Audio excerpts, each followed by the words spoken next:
merci de votre présence, merci de votre fidélité à cette étude biblique. Ce soir, nous allons faire une étude biblique. Le titre de notre étude ce soir, mes chers amis, c'est « Quand la langue devient une arme contre les frères ». Quand la langue devient une arme contre les frères.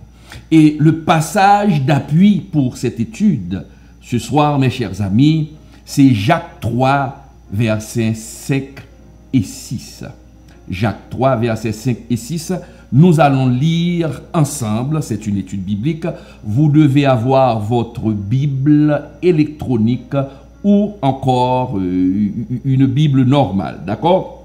Avec l'évolution de la technologie aujourd'hui, tout le monde peut posséder une Bible électronique, mais vous devez avoir votre Bible pour cette étude. Nous allons voir ce que dit le Seigneur contre les personnes qui détruisent d'autres personnes avec leur langue. C'est vraiment un cancer dans les assemblées.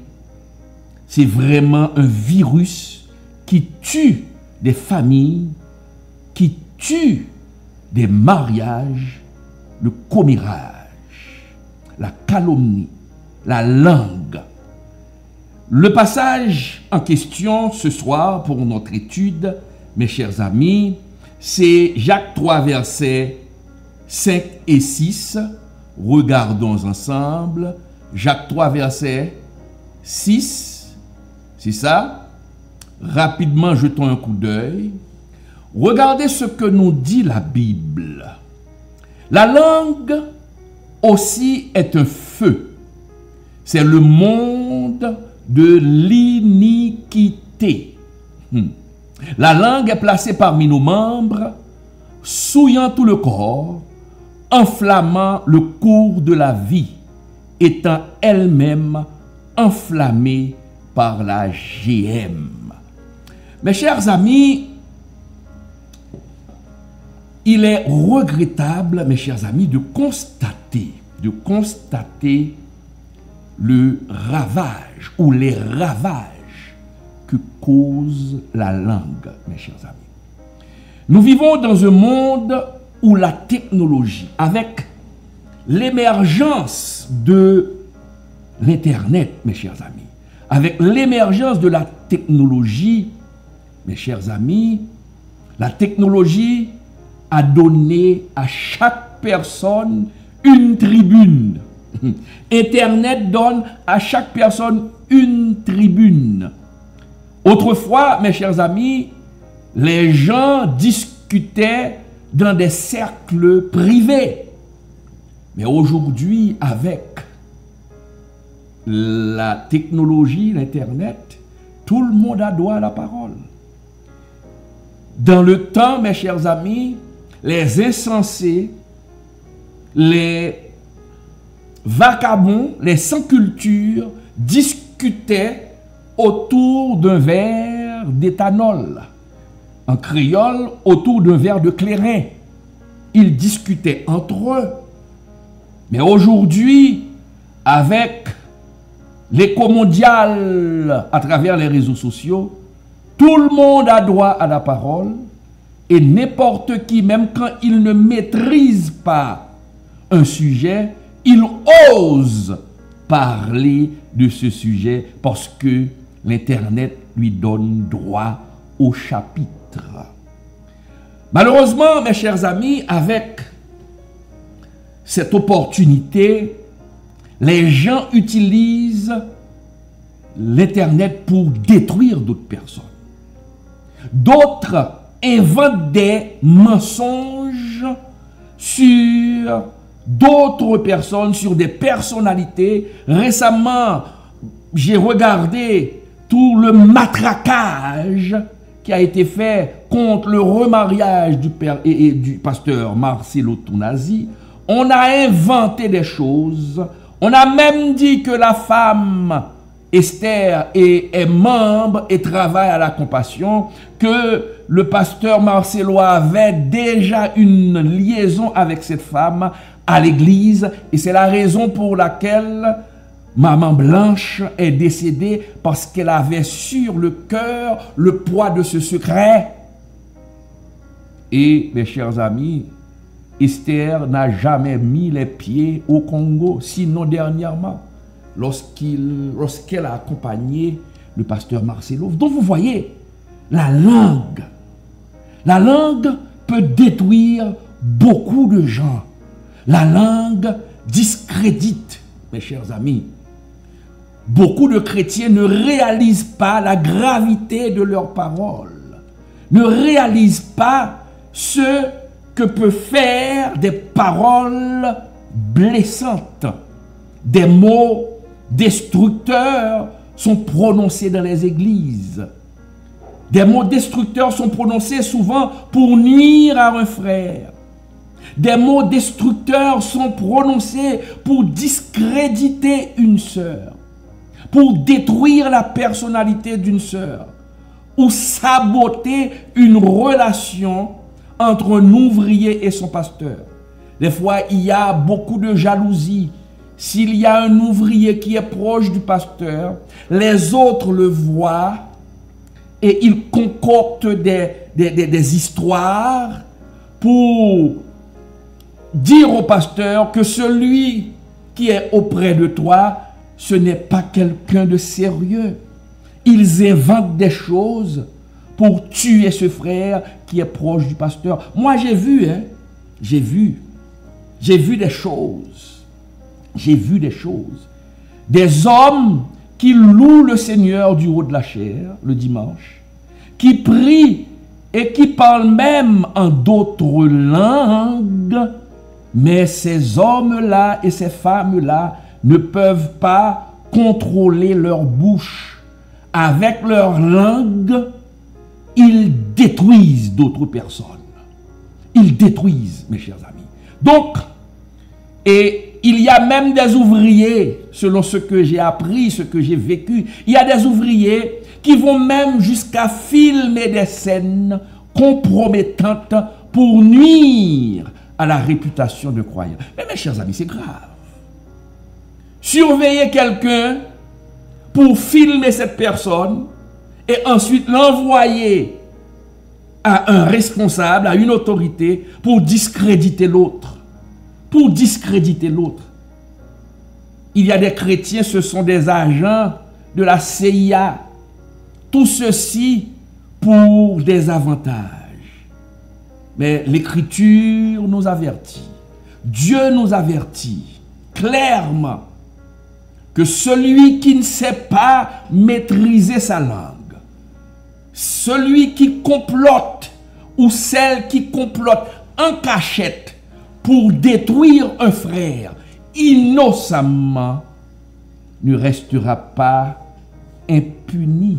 Et ces gens qui le font, ces chrétiens qui le font, qui utilisent des stratégies pour détruire d'autres personnes, ces gens-là mettent leur foi en péril et ils vont tomber sur le coup du jugement, mes chers amis. La langue, mes chers amis, un petit membre, mais qui a un pouvoir extraordinaire. Souvent, des chrétiens critiquent les gangs armés. Il y a des chrétiens qui critiquent Iso, le chef de gang de village de Dieu. Il y a d'autres qui critiquent amèrement Barbecue, le chef de gang du Bel Air. Il y a d'autres qui critiquent amèrement le chef de gang de la Croix des Bouquets. Je veux parler de la mort sans jour. On les critique, des chrétiens critiques. Ah non, ce sont des hommes sans cœur. Ils kidnappent, ils tuent parce qu'ils ont une arme à la main. Mais certains chrétiens ne réalisent pas que leur langue est beaucoup plus puissante. Leur langue, quand la langue n'est pas maîtrisée, la langue a une puissance d'une bombe atomique. Parce que avec la langue, ce petit membre qui a un grand pouvoir destructeur peut détruire des familles entières, peut tuer des familles peut détruire les mariages. La langue, mes chers amis. Le livre de Jacques, mes chers amis, l'apôtre Jacques, compare la langue à un petit feu qui peut embraser un grand forêt. Mes chers amis, vous ne savez pas le poids des mots. Quand on appelle quelqu'un, et un simple petit mot peut ruiner la réputation de quelqu'un. Un simple petit mot peut avoir l'effet d'une bombe atomique dans la vie d'une personne. Oui, un simple petit mot peut détruire une réputation. Un simple petit mot, dit en cachette, à huis clos, pour détruire son frère, divise une église. Des églises sont divisées, mes chers amis, à cause de la langue, mes chers amis. La langue sème la division, sème la haine. Mais c'est grave. Je peux le comprendre, le comportement des chrétiens, et des non-chrétiens, pardon, des païens, parce que les païens s'entretuent surtout dans la politique. Moi, j'ai fait de la politique, j'ai vu ce qui se passait dans la politique. J'ai travaillé avec l'ex-président Jean-Bertrand Aristide. J'ai vu des hommes qui se tuent, qui s'entretuent avec la langue. Des personnes qui ont fini de s'embrasser lors d'une réunion. Et cette même personne qui vous a embrassé a déjà comploté pour vous faire assassiner en rentrant chez vous. C'est ça la politique. Chez des hommes qui n'ont pas le Saint-Esprit. Mais quand je suis rentré, quand Dieu m'a appelé et que j'ai donné ma vie à Jésus et je suis entré dans l'église, moi je pensais que j'allais rencontrer des moutons, des frères et sœurs, des gens qui s'aiment. Je m'attendais à cela. Mais après quelque temps, j'ai pu constater à l'intérieur de l'église, dans le cercle de l'église, dans le milieu évangélique, certains dirigeants, certains leaders sont pires que des politiciens païens. Il y a de la politique au dehors, mais au sein de l'église, il y a beaucoup plus de politicaillerie. Et une politique sale, mais souvent, et c'est ce qui fait toute la gravité de la chose, une politique sale avec une Bible et le nom de Dieu dans leur bouche. Donc, c'est ce que nous constatons, mes chers amis.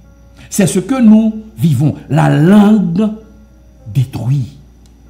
La langue détruit. La calomnie, mes chers amis. Et comme je viens de le dire au début, ce pouvoir destructeur est amplifié par les réseaux sociaux aujourd'hui, qui permettent, mes chers amis, avec les réseaux sociaux, de diffuser une calomnie en quelques secondes. Et des milliers, pour ne pas dire des millions de gens peuvent voir cette calomnie, mes chers amis. Que nous dit la parole? Que nous dit la Bible? La Bible condamne, mes chers amis, ceux qui utilisent leur langue pour détruire. Car la parole nous dit que avec la langue, on peut donner la vie. Avec la langue, on peut, mes chers amis, détruire. Avec la langue, on peut tuer. Et c'est ce que nous voyons dans Proverbe 18, verset 21. Regardons ensemble, mes chers amis. Proverbe 18, verset 21. Rapidement. Proverbe 18, verset 21, qui nous dit, mes chers amis, la mort et la vie sont au pouvoir de la langue. La mort et la vie sont au pouvoir de la langue. Quiconque l'aime mangera les fruits. Cela veut dire, mes chers amis, ici, que La parole a un pouvoir. La parole a un pouvoir. Il faut contrôler ce que nous disons, ce que nous prononçons, car la mort et la vie sont au pouvoir de la langue. En appelant un frère pour détruire un autre frère avec sa langue, pour inventer une histoire, pour détruire la réputation de cette personne. Et quand cette nouvelle va prendre, cette nouvelle va être diffusée, cette calomnie va être diffusée dans toute l'église, les gens vont parler, il va y avoir des murmures, parce que une personne a inventé quelque chose sur un frère, et tout le monde va finir par croire. Et quand le frère va rentrer à l'église, tout le monde va pointer du regard ce frère, sur qui on a inventé un mensonge. Et ce frère sera mal à l'aise. Et des fois, cette parole prononcée contre ce frère peut nuire à ce frère, peut même provoquer une dépression, car il y a de ces mensonges, mes chers amis, qui finissent par rendre quelqu'un malade. Rendre quelqu'un malade. Comment être chrétien et être responsable de la maladie et même de la mort d'une personne à cause d'une invention, à cause de mensonges, à cause de la jalousie. Et c'est pourquoi la Bible nous dit, la mort et la vie sont au pouvoir de la langue. Donc, nous devons contrôler notre langue. Mon frère, tu me regardes en ce moment. Tu dois contrôler ta langue. Ma soeur, tu dois contrôler ta langue pour ne pas détruire l'autre. La bouche, avec la bouche que tu loues le Seigneur, cette même bouche ne peut pas louer le Seigneur et cette même bouche prend plaisir à détruire d'autres frères. Ah non!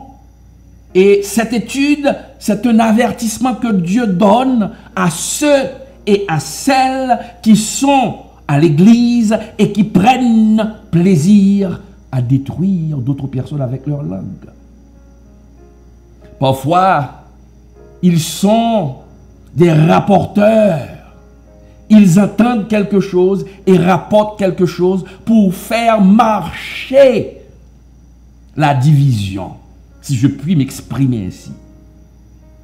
Ils vont voir, certaines personnes vont voir une personne, ok, cuisine cette personne, et ce qu'a dit la personne, on prend cette parole, on déforme la parole, et on l'apporte à une autre personne, une parole déformée. Et ceci alimente la division. Ceci va alimenter des querelles. Certains même vont voir au pasteur, va voir le pasteur pour dire au pasteur, écoutez, le frère un tel a dit ceci sur toi. Le frère un tel a cassé du sucre sur ton dos. Le frère un tel a dit que tu es un voleur. Mais on est en train de détruire ce frère parce que ce frère est proche du pasteur. Mais vous servez Dieu. Il y a beaucoup qui sont à l'église, qui malheureusement, n'ont pas le regard fixé sur Jésus, mais ont le regard fixé sur le pasteur. Ils ont peur du pasteur, mais n'ont pas peur de Dieu. Et qu'est-ce qu'ils font? Au lieu de prier, au lieu de chercher la présence de Dieu, ils se transforment en rapporteurs. Un rapporteur. Il surveille ce que disent les gens pour aller rapporter. Et c'est ce que nous dit la Bible. Dans Proverbe 26, verset 20, Proverbe 26, verset 20, en parlant des rapporteurs, Proverbe 26, verset 20, qui nous dit, faute de bois, le feu s'éteint. Faute de bois, le feu s'éteint. Et quand il n'y a point de rapporteur, la querelle s'apaise. Faute de bois, le feu s'éteint. Quand il n'y a pas de rapporteur, la querelle s'appelle. Qu'est-ce que ça veut dire? Cela veut dire, quand il n'y a pas de rapporteur, il y a unité. Mais dès qu'il y a un rapporteur, celui qui alimente les commérages, eh bien, dès que cette personne existe, il y aura toujours des querelles. Donc, il faut faire très attention. Ne joue pas le rôle du rapporteur. Et nous allons voir que la Bible condamne les rapporteurs. Condamne ceux et celles qui utilisent leur langue pour détruire d'autres personnes. La langue, par certains chrétiens, est utilisée comme une arme contre leurs frères. Et on peut même parler, mes chers amis, on peut même parler de trahison spirituelle quand on utilise sa langue pour détruire d'autres personnes. Non, la Bible ne le veut pas. Lorsque chrétien, en tant que chrétien, vous utilisez votre langue pour inventer des histoires contre un frère, pour inventer des histoires contre une sœur, vous êtes animé par l'esprit diabolique. Imaginez un chrétien qui filme dans un moment de faiblesse un autre chrétien pour salir sa réputation. Pour salir sa réputation. Non seulement il ne fait pas tort à l'individu, mais en tant que chrétien, il trahit Jésus. Tu trahis Jésus. Tu trahis Jésus. Car il est clairement dit dans la Bible que l'accusateur des frères, c'est le diable. Mais maintenant, tu ne peux pas prendre le malin plaisir d'accuser ton frère avec qui tu pries, avec qui tu chantes, avec qui tu ris, et quand il tourne le dos, tu le tues, tu lui donnes plusieurs coups de couteau dans le dos. Mais est-ce que cela fait chrétien? Non, vous êtes du diable. Pourquoi? Pour de l'intérêt. Pour de l'intérêt. Aujourd'hui, mes chers amis, aujourd'hui, à cause de l'argent dans l'église, les gens ne suivent plus Dieu. Les gens ne regardent plus Dieu. Les gens ne lisent plus la Bible. Ils ne voient que les intérêts, ils ne voient que l'argent. Parce que dans certaines églises, tout tourne autour de l'argent. Et à cause de l'argent, les frères et sœurs s'entretuent. Il n'y a plus de communion fraternelle. Il n'y a pas de communion fraternelle. Pourquoi? À cause de l'argent. Nous avons besoin de l'argent. Nous avons besoin de l'argent. Mais la Bible nous dit, nous ne devons pas aimer s'amouracher, se laisser prendre dans le piège de la cupidité, mes chers amis. Comment, à cause des intérêts, on détruit l'autre? Chacun cherche son petit pain. Chacun cherche son petit pain. Chaque personne cherche leur petit pain dans l'église. Ils ne cherchent pas Dieu, mais ils cherchent leur pain, mes chers amis. Donc, quand un chrétien utilise sa langue pour accuser ou détruire, rendez-moi fou ou sage. Ce chrétien a l'esprit de Satan et non l'esprit de Christ. Et non l'esprit de Christ. Prière de ne pas m'appeler, mes chers amis. Prière de ne pas m'appeler. Je suis en direct. Donc, c'est ça. C'est ça. C'est ça. Donc, je suis de très près cette situation. Je suis dans le secteur évangélique et j'ai vu. Et moi, personnellement, j'ai été victime de la langue d'autres personnes. Et c'est la raison pour laquelle il y a beaucoup de gens qui abandonnent l'évangile. Beaucoup laissent tomber l'évangile à cause d'un frère, à cause d'une soeur. Après avoir subi une humiliation, entre les mains même de celui ou de celle qui a prié pour cette personne. Imaginez-vous, le pasteur a prié pour vous, le diacre a prié pour vous, et c'est ce même diacre, quelque temps plus tard, a comploté pour vous mettre à la porte à l'église, a inventé quelque chose. Mais vous êtes animés du diable. Et c'est pourquoi Jésus-Christ, mes chers amis, condamne ce comportement. Lorsque nous lisons, mes chers amis, Apocalypse 12, verset 10, le diable est appelé l'accusateur. L'accusateur, lisons pour voir, l'accusateur. Et j'entendis dans le ciel une voix forte qui disait, maintenant le salut est arrivé, et la puissance et le règne de notre Dieu, et l'autorité de son Christ, car il a été précipité. Regardez, qui? L'accusateur. L'accusateur de nos frères. Celui qui les accusait devant Dieu jour et nuit. L'accusateur de nos frères. Donc, c'est celui qui nous accuse. Il est appelé l'accusateur de nos frères. Comment se transformer en tant que chrétien en accusateur pour accuser l'autre? Pour détruire l'autre? Ah, parce que l'autre a une position, vous avez envie d'avoir cette position, vous voulez avoir cette position, au lieu d'attendre le temps de Dieu pour vous, vous préférez utiliser vos propres stratégies pour détruire l'autre, pour prendre sa place, au sein même de l'église. Au sein même de l'église. Des diacres s'entretuent, certains même vont chez le Ougan. Certains même vont chez le Ougan pour faire de la magie, pour faire de la sorcellerie, pour jeter un sort sur un frère à l'église pour avoir sa place. Mais c'est grave.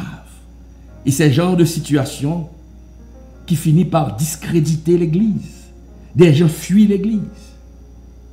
Mais celui qui a la foi en Jésus-Christ, qui a les yeux fixés sur Jésus, ne va jamais abandonner l'église, ne va jamais abandonner sa foi à cause de ses énergumènes, à cause de ses chiens. Parce que la Bible appelle ces hommes des chiens. Des chiens. Et celui qui connaît sa Bible, le Seigneur nous a averti que ces genres de chiens existeront et existent dans l'église. Et c'est ce que nous dit la Bible. De mauvais ouvriers, des chiens. Le Seigneur dira à ces hommes, à ces chiens, dehors. Ah non. Donc on ne peut pas se comporter comme des chiens, mes chers amis. La Bible condamne la calomnie. La Bible condamne la calomnie. Tu ne peux pas continuer ainsi. Tu vas à l'église, non pas pour écouter la parole, mais tu vas à l'église pour aller sur la cour de l'église, pour aller faire du commérage, pour aller détruire l'autre avec ta langue. Mais tu dois te corriger, mon frère. Et c'est ce qui arrive. Et le Seigneur condamne ces genres de comportements. Le Seigneur condamne ces genres de comportements, mes chers amis. Regardez dans le psaume 101, verset 5. Lisons ensemble. Psaume 101, verset 5, c'est une étude biblique. Psaume 101, verset 5, qui nous dit, Psaume 101, verset 5, qui nous dit, mes chers amis, celui qui calomnie en secret son prochain. Celui qui calomnie en secret son prochain, je l'anéantirai. Celui qui a des regards hautains et un cœur enflé, je ne le supporterai pas. Voilà ce que nous dit la Bible. La Bible nous dit, mes chers amis, lorsqu'un chrétien utilise sa langue, fait de la calomnie, le Seigneur dit, je l'anéantirai. Celui qui tue son frère par sa langue, celui qui a le regard hautain, celui qui est orgueilleux, le Seigneur dit qu'il ne va pas supporter ce frère, cette sœur. Des fois, il y a de ces gens, mes chers amis, malheureusement, qui prient beaucoup le Seigneur. Qui prient beaucoup le Seigneur. Mais ces gens-là n'ont jamais été exaucés. Des fois, il faut se poser des questions. Pourquoi je n'ai pas été exaucé? Pourquoi je ne suis pas exaucé? Parfois, avant de dire, de conclure que le temps de Dieu n'est pas encore arrivé, avant de dire que le temps de Dieu n'est pas encore arrivé, il faut se poser la question. Est-ce que je ne suis pas à l'origine de ce blocage? Car il y a des gens qui prient longtemps, qui prient longtemps. Mais Dieu n'a jamais répondu à ces personnes. Pourquoi? Parce que cette personne, encore ces personnes-là, ont un interdit. Qu'est-ce que cela veut dire? Ils ont un péché dans leur vie. Et c'est souvent le péché de la langue. Comment imaginer vous terminer de prier, de prêcher, de gérer et de conduire un culte? Et tout de suite après le culte, tu appelles un frère au téléphone et qu'est-ce que tu vas lui dire? Tu critiques un autre frère après avoir prié? Mais c'est pas possible. Il y a certaines personnes qui participent dans un jeûne de 5, 6 jours, 8 jours, 9 jours. Et après ce jeûne, cette personne se dirige tout droit chez un ami pour aller casser du sucre sur le dos d'un autre frère ou d'une autre sœur. Mais c'est grave. Comment voudriez-vous obtenir la bénédiction de Dieu?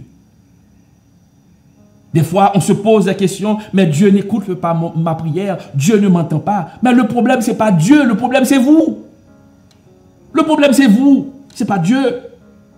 Il faut vous corriger. Il faut vous corriger, mon frère. Il faut vous corriger, ma soeur.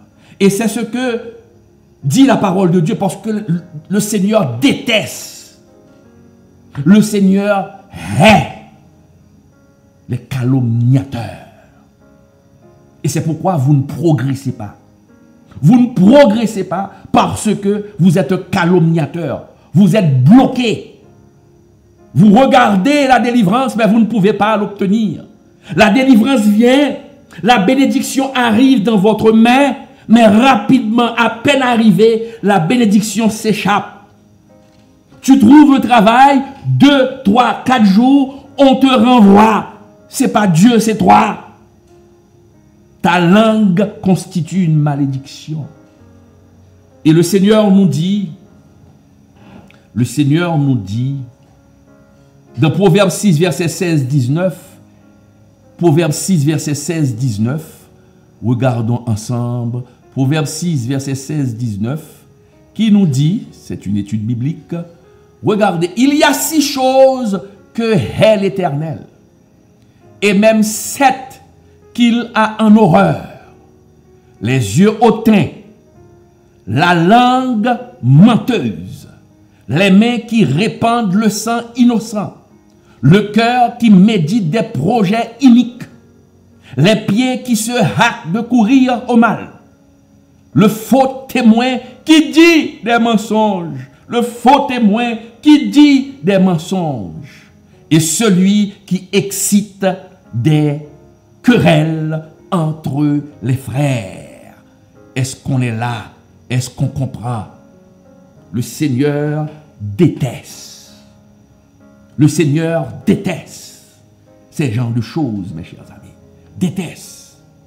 Donc, si tu pries le Seigneur, écoutez-moi bien, si tu pries le Seigneur et que tu pratiques le mensonge, si tu pries le Seigneur et que tu détruis d'autres personnes avec ta langue, le Seigneur te déteste. C'est pas moi, je ne l'ai pas inventé.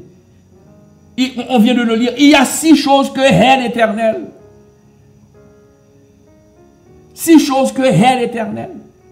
Et il y a parmi ces choses qu'il a en horreur. Donc si tu pratiques le mensonge, Dieu a un problème avec toi. Dieu a un problème. Tu pries un Dieu saint, un Dieu qui déteste le mensonge, et toi tu pratiques le mensonge. Un Dieu qui déteste les gens qui calomnie d'autres personnes, et toi, qu'est-ce que tu fais? Tu calomnies d'autres personnes. Dieu condamne ces comportements. Dieu condamne ces comportements, mes chers amis. Dieu condamne ces comportements. Nous devons changer de comportement. Et le Seigneur nous dit, Jésus nous dit, qu'au dernier temps, quand viendra le jugement, mes chers amis, les hommes rendront compte de chaque parole malhonnête. Tu vas rendre compte de chaque parole malhonnête. C'est le Seigneur qui le dit, hein? Je n'ai rien inventé. C'est le Seigneur qui le dit. Regardez Matthieu 12, verset 36. Matthieu 12, verset 36. Qui nous dit, Matthieu 12, verset 36, « Je vous le dis au jour du jugement, les hommes rendront compte, de toute parole vaine qu'ils auront prononcée. De toute parole vaine qu'ils auront prononcée. » Les hommes vont rendre compte de toute parole vaine qu'ils auront prononcée, mes chers amis. Donc, Dieu va juger les personnes qui ont utilisé leur langue pour détruire d'autres frères. Dieu va les juger. Tu ne veux pas tomber sur le coup du jugement de Dieu? Il faut arrêter. Il faut arrêter. Et la Bible nous dit, celui qui maîtrise sa langue, mes chers amis, cette personne est une personne qui a une grande maturité spirituelle. La maîtrise de la langue, c'est une marque de maturité spirituelle. Celui qui a la capacité de maîtriser sa langue, c'est quelqu'un qui est fort spirituellement. Un chrétien spirituel, mes chers amis, ne peut pas se permettre de parler sans réfléchir. Il faut réfléchir. Avant d'ouvrir la bouche, il faut réfléchir, mes chers amis. Avant de dire quelque chose, avant de faire un commentaire, il faut réfléchir. C'est ça, la maîtrise. On ne donne pas son opinion rapidement sur un sujet, surtout si le sujet, c'est un sujet calomnieux. On ne donne pas rapidement son opinion. Attention. Des fois, une personne vous dit, ah, cette personne est une mauvaise personne. Mais cette personne qui vous dit que cette personne est une mauvaise personne, c'est parce qu'elle est elle-même une mauvaise personne et elle accuse l'autre de mauvaise personne pour qu'on ne la découvre pas. Si l'autre est une mauvaise personne, donnez-moi la chance de le découvrir par moi-même. Pas la peine de me le dire. Pas la peine de me le dire. Donc, il faut réfléchir. Il faut réfléchir. Et c'est une maturité spirituelle, c'est ce que nous dit la Bible. La Bible nous dit celui qui a la capacité de contrôler sa bouche. Ah, c'est un homme fort. C'est un homme fort. Et c'est ce que nous dit la Bible dans Jacques 1er, verset 26. Regardons ensemble. Jacques 1er, verset 26.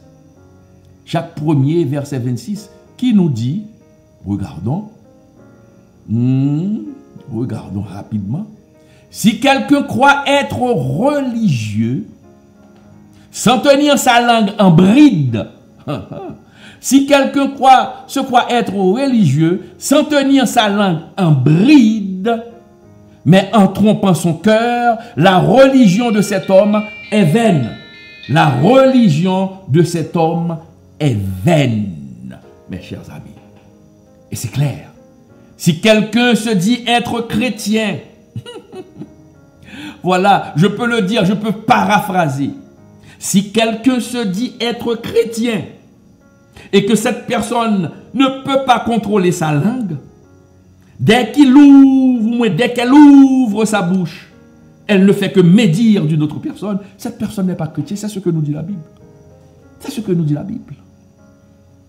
Le vrai chrétien contrôle sa langue. Si quelqu'un croit être religieux sans tenir sa langue en bride, cela veut dire apprenez à contrôler votre bouche. Apprenez à contrôler votre bouche. Apprenez à contrôler votre bouche. Un croyant mûr utilise, mes chers amis, un vrai croyant utilise sa bouche, utilise sa langue pour bénir. Celui qui est ancré en Dieu, qui a l'esprit de Dieu, il utilise sa langue pour édifier. Il utilise sa langue pour corriger dans l'amour. Mais il n'utilise pas sa bouche pour détruire. Pour détruire. Et c'est pourquoi la parole de Dieu nous dit dans Éphésiens 4, verset 29. Éphésiens 4, verset 29. J'aime ce passage, Éphésiens 4, verset 29, qui nous dit, mes chers amis, regardons rapidement, qu'il ne sorte de votre bouche aucune parole mauvaise, qu'il ne sorte de votre bouche aucune parole mauvaise, mais seulement des paroles propres à l'édification. Seulement des paroles propres à l'édification. Mes chers amis, c'est ce que nous dit la parole de Dieu. Qu'il ne sorte de votre bouche aucune parole mauvaise. Comment utiliser sa langue pour détruire l'autre? Comment te sens-tu? Comment te sens-tu? Comment prier? Comment faites-vous pour prier? Comment faites-vous pour prier? Avec quelle audace vous priez le Seigneur? Ce Seigneur que vous priez, c'est ce Seigneur qui condamne la calomnie. C'est ce Seigneur qui condamne la calomnie.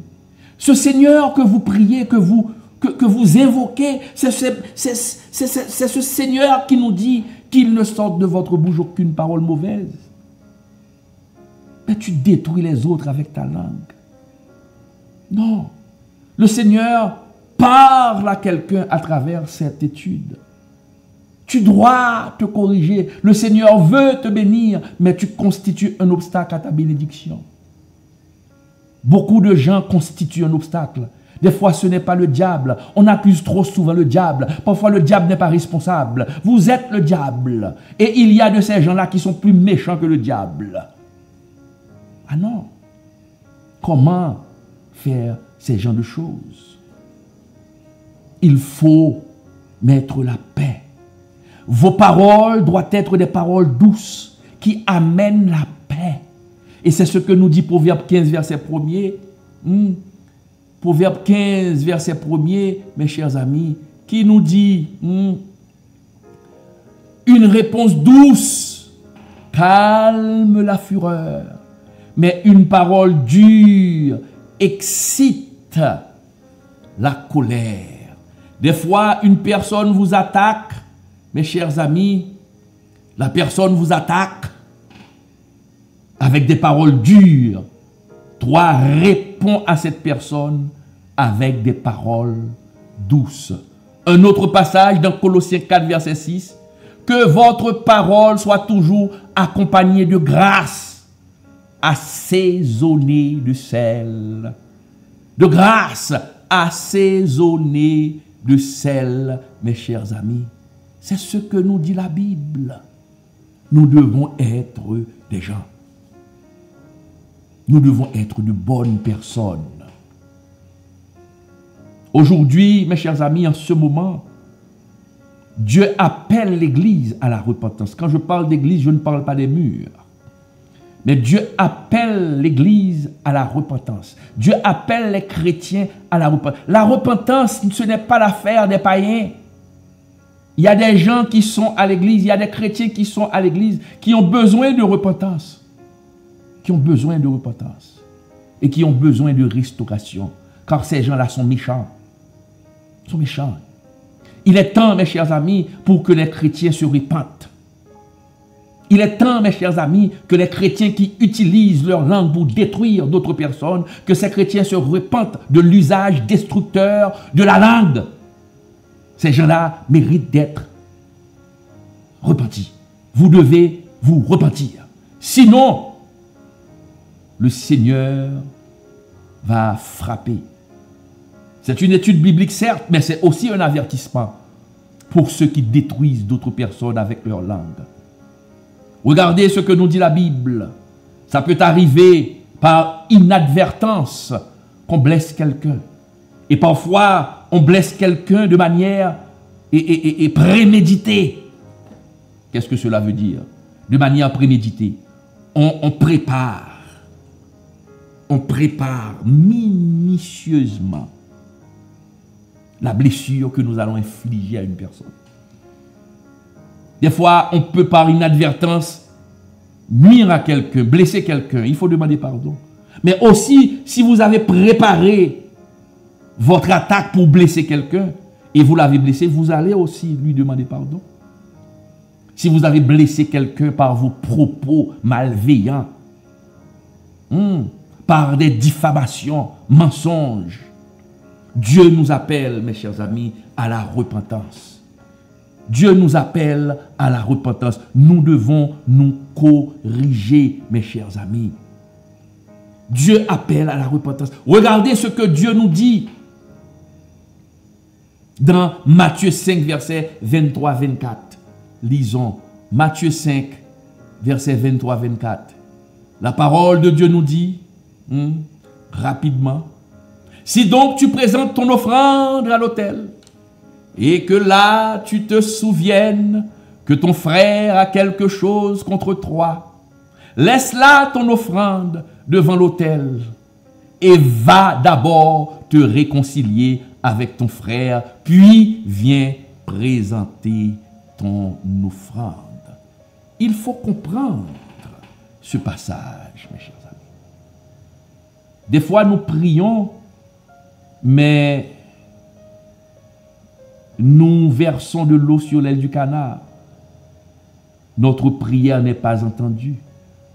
Comment aller prier le Seigneur pour demander au Seigneur la délivrance alors qu'on a blessé quelqu'un? Alors, avec notre langue, on a tué quelqu'un. Avec notre langue, on a fait perdre un travail à quelqu'un. Et on ose se présenter devant l'autel de Dieu pour prier. Que nous dit la parole de Dieu? Avant de venir prier, avant de venir présenter ton offrande, va voir ton frère. Demande-lui pardon. Non seulement il faut demander pardon, parce que la Bible nous dit, quand on blesse, on demande pardon, mais nous devons aussi réparer. Nous devons aussi réparer.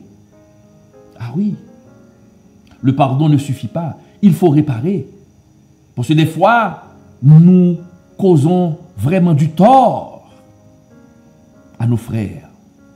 Ah oui, nous faisons vraiment du tort. Donc le Seigneur nous demande, pour que nos prières soient entendues, pour que nos prières soient exaucées, avant de se présenter devant Dieu, le frère, la sœur, à qui tu as fait du mal, il faut aller le voir, il faut aller la voir pour demander pardon et réparer, restaurer. On se rappelle Zachée. Zachée, non seulement il a demandé pardon, mais il a restauré. Ah oui, il a restitué. On se rappelle, Zachée a dit, oui, le Seigneur, je te demande pardon, mais je remets tout l'argent que j'avais volé aux gens. Des fois, quand nous faisons du mal, demander pardon ne suffit pas. Il faut restaurer. Il faut restituer. Il faut restituer. Mes chers amis, la langue. Dieu nous appelle à la maîtrise de notre langue pour ne pas nuire à nos frères, mes chers amis. Mes chers amis, face à ces dangers, les dangers de la langue, l'Écriture nous appelle à une vigilance constante. À une vigilance constante. Il faut toujours surveiller ça. Il faut avoir une vigilance constante sur sa langue. Et nous devons transformer notre manière de parler. Nous devons surveiller notre langue. La maîtrise de la langue, ce n'est pas une option, mes chers amis. Mais c'est un signe de maturité spirituelle. Et Dieu nous demande de ne pas... Si une personne Dès qu'elle ouvre sa bouche, elle ne fait que calomnier. Nous ne devons même pas manger avec cette personne. Vous ne devez pas faire partie d'un groupe de chrétiens qui ne font que calomnier. Retirez-vous d'eux. Retirez-vous d'eux. Vous n'avez pas votre place ici. Demandez au Seigneur si vous voyez que vous avez une faiblesse dans votre langue. Si vous voyez dès que vous ouvrez la bouche, vous devez médire de quelqu'un, vous devez calomnier quelqu'un, vous n'avez plus le contrôle. Il faut prier pour demander au Seigneur, donne-moi la force de contrôler ma langue, comme l'avait fait le psalmiste dans le psaume 141, verset 3. Le psaume 141, verset 3. Lisons. Psaume 141, verset 3. Le psalmiste a fait cette prière et nous pouvons faire nôtre cette prière. Éternel, mets une garde à ma bouche. Veille sur la porte de mes lèvres. Quelle prière! Quelle beau prière! Quelle beau prière! L'Éternel met une garde à ma bouche. Veille sur la porte de mes lèvres. C'est cette prière. C'est cette prière, mes chers amis. C'est une prière pertinente. Ah oui. Veille sur la porte de mes lèvres. Veille sur la porte de mes lèvres. C'est un rappel, mes chers amis, que nous avons besoin de l'aide divine pour contrôler notre bouche. Nous prions beaucoup pour demander à Dieu de l'argent. Nous prions beaucoup pour demander à Dieu du succès, des choses matérielles. Mais nous devons aussi prier le Seigneur pour qu'il nous donne la capacité de contrôler notre bouche. Nous devons cultiver l'amour fraternel, mes chers amis. La calomnie, la médisance sont opposés, mes chers amis, à l'amour de Christ. Opposés. Dieu nous commande de nous aimer l'un et l'autre. Nous devons avoir de l'amour. Nous devons aimer. Nous devons aimer. Nous devons aimer. C'est ainsi que nous pouvons donner un bon témoignage au monde païen. Quand nous nous aimons, quand nous nous entraidons, quand on se soutient, mais on ne se détruit pas. Si l'autre frère connaît le succès, eh bien, gloire à Dieu. Dieu va me donner aussi. Dieu va me donner aussi. Aujourd'hui, il y a des pasteurs qui sont frustrés du ministère d'un autre pasteur qui évolue. Et souvent, ces pasteurs utilisent la parole pour détruire d'autres. Pour détruire d'autres. Sans preuve. Sans preuve. Il y a un pasteur qui m'a appelé au téléphone lors de cette affaire de Marcelo, au mariage de Marcelo. Le pasteur était convaincu que Marcelo est maçon-loge, qu'il est un franc-maçon. Ah oui, que Marcelo a vendu sa femme. Moi, je lui ai dit de me donner des preuves. Ce ne sont pas des on-dit. Le pasteur m'a même dit que la femme était à l'église, qu'il avait déjà une relation avec cette femme à l'église. Un pasteur. Un pasteur. Moi, je suis très virulent dans la prédication de l'évangile. Je dénonce le péché.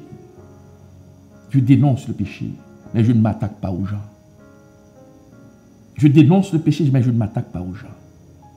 Des fois, je peux citer un pasteur s'il y a un enseignement erroné pour tromper les gens. Je peux apporter, puisque l'enseignement était public, je peux apporter la correction de manière publique. De manière publique. De même, je suis en train de faire cette étude. Si je commets une erreur doctrinale, je suis en train de parler en public là maintenant. Il y a beaucoup de gens qui me regardent. Donc, je fais la chose en public, un autre frère, une autre sœur peut me corriger en public. Mais je ne m'attaque pas à la personnalité de quelqu'un. Non, je ne m'attaque pas. Je ne veux pas détruire les gens. Je ne peux pas me servir de la Bible pour détruire les gens. Bien sûr, il y a des faux pasteurs. Il y a des mercenaires. Il y a des faux prophètes. Ah non, il y a des faux prophètes. Et ces gens-là, des fois, ils donnent un faux évangile. Et notre devoir, c'est de les corriger. C'est de les corriger.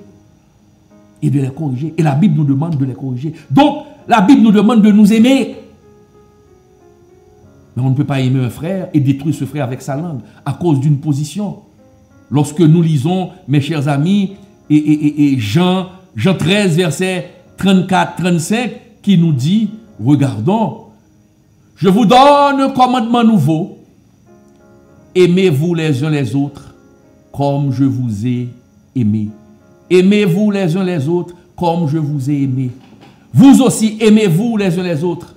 Et ceux-ci tous connaîtront que vous êtes mes disciples si vous aimez de l'amour les uns les autres. Ah, la parole est claire, mes chers amis. La parole est claire. On doit s'aimer. Mais lorsqu'on se chamaille, on s'entretue. Oui, c'est grave. Nous devons contrôler notre langue, mes chers amis. Nous devons contrôler notre langue. Comme vous pouvez le voir, il fait extrêmement chaud, très chaud, d'autant plus avec la lumière. Ok? Donc, nous devons, mes chers amis, avoir de l'amour. Regarde ce que nous dit la parole de Dieu pour terminer dans Jacques 3, verset 7. Jacques 3, verset 7, la parole nous dit: la sagesse d'en haut est premièrement pure, ensuite pacifique, modérée, conciliante, pleine de miséricorde et de bons fruits, exempte de duplicité, d'hypocrisie, mes chers amis. Mes chers amis, il faut réfléchir avant de parler. La précipitation de nos paroles peut entraîner des conséquences regrettables, très regrettables. Prenons le temps de réfléchir à l'impact de nos mots avant de les prononcer, mes chers amis. La langue est un don de Dieu. Avec la langue, nous adorons le Seigneur. Avec la langue, nous prions le Seigneur. Avec la langue, nous exaltons le Seigneur. Mais si la langue n'est pas maîtrisée, elle devient un outil entre les mains de l'ennemi. L'ennemi peut vous utiliser. Le chrétien doit se rappeler, mes chers amis, pour conclure, que chaque mot compte. Chaque mot compte. Les réseaux sociaux, mes chers amis, les conversations privées, les appels téléphoniques sont autant de lieux où notre langue peut faire du bien ou du mal. Ah oui. Les réseaux sociaux, les conversations. Qu'est-ce qu'on va faire? On va utiliser sa langue pour faire du bien ou utiliser sa langue pour faire le mal? Mes chers amis, ce soir, à travers cette étude, que chacun de nous s'examine. Que chaque personne ici s'examine et choisisse de devenir un instrument, je dis bien, un instrument de bénédiction et non de destruction. Mes chers amis, ça a été vraiment un plaisir d'être avec vous ce soir pour cette étude, les dangers de la langue. Prions le Seigneur pour que nous puissions avoir le contrôle de notre langue, mes chers amis. Ça, c'est important. Merci de votre fidélité. Je vous dis à la prochaine pour une nouvelle étude biblique avec le pasteur Claude Emmanuel Camille. Supportez ce ministère. Si je vous ai béni, il faut supporter financièrement ce ministère. Que le Seigneur vous bénisse. Bye bye.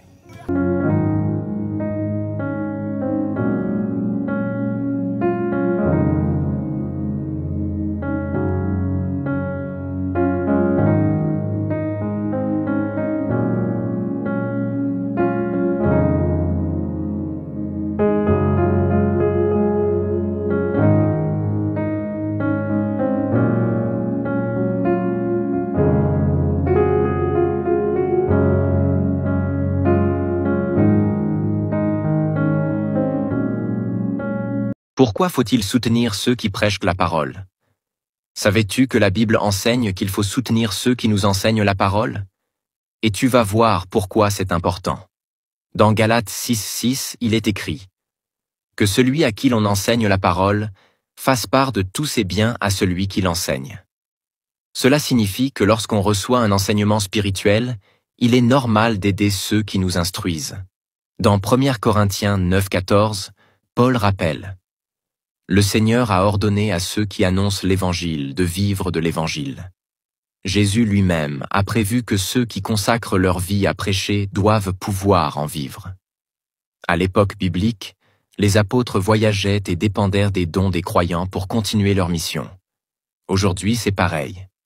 Pasteurs, évangélistes, créateurs de contenu chrétien. Ils passent du temps à enseigner et ont besoin de soutien pour continuer. Comment appliquer ce principe? En les soutenant par des dons, en priant pour eux, en partageant leur contenu et en les encourageant. Et toi, connais-tu quelqu'un qui enseigne la parole et que tu pourrais bénir aujourd'hui?